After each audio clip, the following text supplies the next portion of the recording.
Hello and welcome guys, स्वागत है आपका अपने इस यूट्यूब चैनल पे। तो आज हम लोग बात करेंगे सल्तनत टाइम पीरियड के बारे में। तो हम लोगों ने पिछले सेशंस में बात कर रखा था आपका इंडस वैली सिविलाइजेशन, वैदिक सिविलाइजेशन, और कल हमने कर रखा था आपका मौर्य डायनेस्टी और गुप्ता डायनेस्टी। उसके बाद आपके आएगी सल्तनत टाइम पीरियड, ठीक है, सल्तनत काल। तो इसमें चलिए जल्दी जल्दी हम लोग डिस्कस कर लेते हैं। चैनल को जरूर से जरूर सब्सक्राइब कर ले फॉर नेक्स्ट वीडियोस, आगे के सेशंस भी रहने वाले हैं, ठीक है। तो देखो, एक तरफ है आपकी रूलिंग डायनेस्टी और एक तरफ है आपकी कि उसने किसको स्थापित किया था, ठीक है। ये आपका स्थापित वाला है और ये आपका रूलिंग डायनेस्टी है, ठीक है, शासनकाल वाला। तो सबसे पहले आया था आपका गुलाम डायनेस्टी, जिसको हम लोग स्लेव डायनेस्टी कहते हैं, फिर खिलजी, फिर तुगलक, फिर सैयद और लोधी, ठीक है। तो गुलाम डायनेस्टी का इस्टेब्लिश किसने करा था? आपका कुतुबुद्दीन ऐबक ने, ठीक है। कुतुबुद्दीन ऐबक। खिलजी का हो गया जलालुद्दीन, तुगलक का हो गया गयासुद्दीन, सैयद का हो गया खिरिज खान और लोधी का हो गया बहलोल लोधी, ठीक है। तो इसके लिए मैं एक छोटी सी ट्रिक भी लाया हूँ जो मैं आप लोग के साथ शेयर करना चाहता हूँ। तो आप लोग देखो यहाँ पे जो भी है सारे के पहले लेटर्स ले लो, GKTSL, ठीक है। और इधर से स्थापितों मतलब स्टैब्लिशर्स की QJGKB, ठीक है। तो देखो, थोड़ा मैं छोटा करके दिखाता हूँ ताकि सारे कुछ दिखे। तो देखो यहाँ पे ट्रिक कुछ इस तरीके से है, ठीक है, कि एक आदमी है जिसका नाम जीके है, ठीक है। वो कोई दुकान पे गया, सामान देखा, उसे तसल्ली नहीं हुई, ठीक है। तो दुकानदार अपने वर्कर लोग से बोला कि भाई जीके भाई को तसल्ली करवाओ, ठीक है। उसे तसल्ली नहीं हुई सामान को देख के, ठीक है। तो देखो, तो वो दुकानदार बोला कि जीके भाई को तसल्ली करवाएं, ठीक है। उसके बाद फिर होने के बाद फिर दुकानदार पूछेगा क्यों जी जीके भाई हो गई तसल्ली, ठीक है। क्यों जी जीके भाई हो गई, ठीक है। तो पहले क्या बोलेगा कि जीके भाई को तसल्ली करवाओ, ठीक है। उसके बाद फिर वो पूछेगा जीके भाई से क्यों जी जीके भाई हो गई, ठीक है। तो देखो, जी से हो गया आपका गुलाम, के से हो गया आपका खिरिज, ठीक है। ये दोनों हो गया खिलजी डायनेस्टी। उसी तरह आपका तसल्ली TSL आ जाएगा आपका तसल्ली में, ठीक है। तुगलक, सैयद और लोधी डायनेस्टी, ठीक है। उसके बाद क्यों जी में आपका आ जाएगा ये वाला, ये क्यों जी में आ जाएगा आपका कुतुबुद्दीन ऐबक। और जे से जे, ठीक है, जे में आ जाएगा जलालुद्दीन खिलजी, ठीक है। उसके बाद जीके से फिर जीके आपका आ जाएगा गयासुद्दीन और खिरिज खान, ठीक है। उसके बाद भाई में आपका बी आ जाएगा बहलोल लोधी, ठीक है। तो चलो, ये मेरी छोटी सी ट्रिक थी। अगर आपके पास इससे अच्छी और बेहतर ट्रिक हो तो आप लोग कमेंट जरूर कीजिएगा, ठीक है। तो नेक्स्ट देखते हैं। तो चलो शुरू करते हैं एक एक डायनेस्टी के बारे में। पहले बात कर लेते हैं हम लोग गुलाम या स्लेव डायनेस्टी के बारे में, ठीक है। तो इसका जो शासनकाल था आप लोग देख सकते हो 1206 से लेकर 1290 तक था। टोटल आपका 84 ईयर्स तक था, ठीक है। तो पहला आपका जो इसका इस्टेब्लिशर था आप लोगों ने देखा कुतुबुद्दीन ऐबक था, इस्टेब्लिश बाय कुतुबुद्दीन ऐबक, ठीक है। इसको जो है लाख बख्श भी कहा जाता था, ठीक है, क्योंकि ये बहुत बड़ा मतलब बहुत दान करता था, ठीक है। इसलिए इसको लाख बख्श कहा जाता था। लाख बख्श मतलब लाखों का दान करने वाला, ठीक है। और इसकी मृत्यु कैसे हुई थी ना, पोलो खेलते हुए इसकी मृत्यु हुई थी, ठीक है। इसकी मृत्यु पोलो खेलते हुए थी, पोलो खेलते हुए इसकी मृत्यु हो गई थी, ठीक है। और इसने देखो 2.5 दिन का झोपड़ा और कुव्वत उल इस्लाम बनवाया था, ठीक है। तो ये दो इम्पोर्टेंट पॉइंट याद रखना, 2.5 दिन का झोपड़ा और कुव्वत उल इस्लाम। उसके बाद इसने कुतुब मीनार का जो कंस्ट्रक्शन है इसने स्टार्टिंग करा था दिल्ली में, जिसको आगे चलकर इल्तुतमिश ने ख़त्म किया था, पूरा किया था, ठीक है। तो ये और इसका बीच में रिपेयरमेंट भी हुआ था। रिपेयरमेंट आपका फिरोज शाह तुगलक और सिकंदर लोधी ने करवाया था, ठीक है।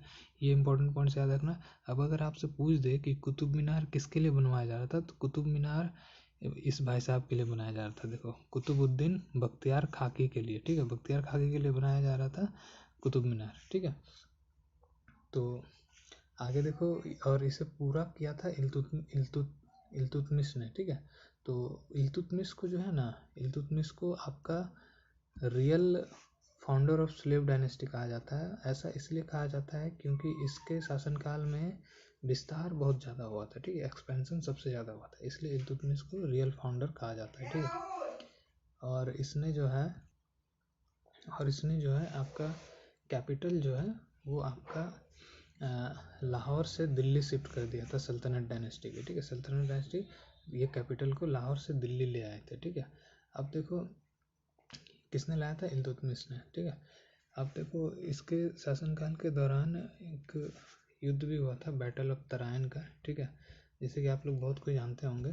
तो ये देखो पहला बैटल हुआ था, युद्ध हुआ था आपका पृथ्वीराज चौहान और मोहम्मद गौरी के बीच में, जिसमें पृथ्वीराज चौहान जीते थे और मोहम्मद गौरी हारे थे, ठीक है। तो पृथ्वीराज चौहान ने मोहम्मद गौरी को बख्श दिया। फिर दोबारा से आपका युद्ध हुआ, दूसरा बैटल ऑफ तराइन का युद्ध, जिसमें पृथ्वीराज चौहान हार गए और मोहम्मद गौरी जीते। तो मोहम्मद गौरी ने पृथ्वीराज चौहान को अपने कारागार में बंद कर दिया था। और तीसरा जो युद्ध हुआ था वो यलदौज और इल्तुतमिश के बीच में हुआ था, ठीक है, जिसमें इल्तुतमिश जीते थे, ठीक है। वो 1215 में इल्तुतमिश जीते थे। अब आगे देखते हैं, ठीक है। आगे इल्तुतमिश के बाद आपकी आई थी, इल्तुतमिश का जो सक्सेसर था, इसके बाद शासनकाल के लिए आई थी रजिया सुल्तान। रजिया सुल्तान को इल्तुतमिश ने अपना सक्सेसर बनाया, ठीक है। अब देखो रजिया सुल्तान का शासनकाल ज़्यादा बड़ा तो था नहीं, 1236 से लेकर 1240 तक था, ठीक है। और ये पहली फीमेल सुल्तान भी थी, ठीक है, पहली महिला सुल्तान। तो और इसकी जो शादी हुई थी अल्तुनिया के साथ हुई थी, ठीक है।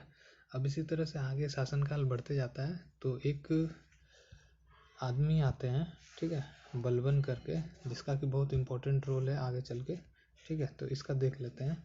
बलबन से पहले नसीर उद्दीन महमूद करके एक शासक आए, उसने शासन किया बलबन की मदद से, ठीक है। और ये नसीर उद्दीन मोहम्मद कौन था, ये बलबन का दामाद था, ठीक है, ये बलबन का दामाद था। तो देखो बलबन ने क्या इंपॉर्टेंट कार्य किए हैं। बलबन फोर्स डिपार्टमेंट बनवाया था और स्पाई डिपार्टमेंट। फोर्स डिपार्टमेंट को इसने दीवान ई अर्ज नाम दिया था, ठीक है। फोर्स डिपार्टमेंट मतलब सैनिक वाला डिपार्टमेंट बनवाया था, और स्पाई डिपार्टमेंट मतलब गुप्तचर जासूस वाला, ठीक है। और नसीरुद्दीन शाह के बाद बलबन खुद कुछ साल शासन किया, ठीक है। इसके बाद आपका आता है खिलजी डायनेस्टी। तो खिलजी डायनेस्टी के बारे में अगर हम लोग बात करें तो ये 1290 से लेकर 1320 तक था। ये ज़्यादा दिन नहीं था, और इसकी इस्टेब्लिशमेंट किसने की थी, जलालुद्दीन खिलजी ने की थी, ठीक है। जलालुद्दीन खिलजी के बाद आपका आता है अलाउद्दीन खिलजी, ठीक है। अलाउद्दीन खिलजी आपका आता है। अलाउद्दीन खिलजी ने क्या किया था, इसने खलीफा का टाइटल छोड़ के सुल्तान का टाइटल लिया था, ठीक है। खलीफा का टाइटल छोड़ के सुल्तान का टाइटल लिया था। तो ये अलाउद्दीन खिलजी गुजरात पे अटैक करता है 1299 में, 1299 अटैक करता है और वहाँ जीत जाता है, ठीक है।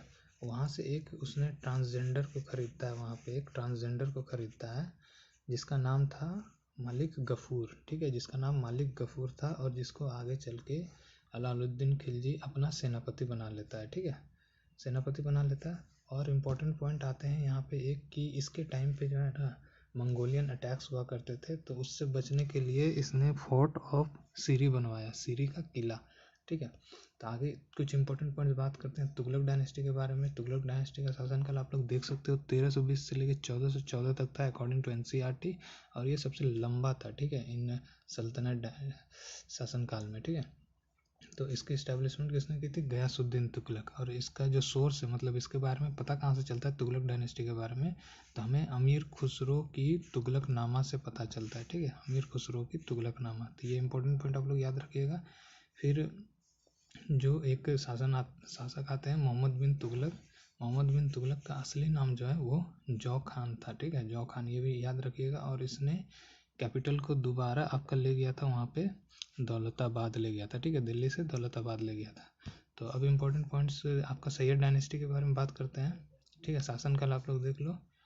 इसकी इस्टेब्लिशमेंट आपका खिरिज खान ने की थी, और इसने सुल्तान की उपाधि नहीं ली थी, ठीक है। इसने सुल्तान की जगह कौन सी उपाधि ली थी, रैयत ए आला की उपाधि ली थी, ठीक है, रैयत ए आला की उपाधि ली थी। तो आगे फिर लोधी डायनेस्टी देख लेते हैं। लोधी डायनेस्टी तो आप लोग जान रहे हो, बालोल लोधी ने की थी इसकी इस्टेब्लिशमेंट, ठीक है, बालोल लोधी, ठीक है। तो बालोल लोधी ने इसकी इस्टेब्लिशमेंट की थी। तो इसमें एक शासक आते हैं आपका सिकंदर लोधी आगे चल के, जिसने दिल्ली और जौनपुर का विलय करवाया था सिकंदर लोधी ने। तो इस सिकंदर लोधी के बारे में थोड़ी बहुत जानकारी ले लेते हैं कि क्या इंपॉर्टेंट पॉइंट्स इससे रिलेटेड। 1504 में इसने आगरा बनवाया था, ठीक है, 1504 में आगरा बनवाया था। और क्या इंपॉर्टेंट काम किए थे, मुहर्रम में ताजिया निकलवाना बंद कर दिया था इसने, मुहर्रम में ताजिया निकलवाना बंद कर दिया था, ठीक है। और मज़ार जो होते हैं ना, जहाँ नमाज़ पढ़ने जाते हैं, मज़ार में महिलाओं की एंट्री भी इसने बंद कर रखी थी। तो इधर एक अच्छे काम कर रहे थे और इधर देखो यहाँ पे, ठीक है। और थोड़े बहुत ये पोइट्री भी लिखते थे, तो इनकी जो पोइट्री ये लिखते थे, इसको गुल रुखी कहा गया है, गुल रुखी, ठीक है।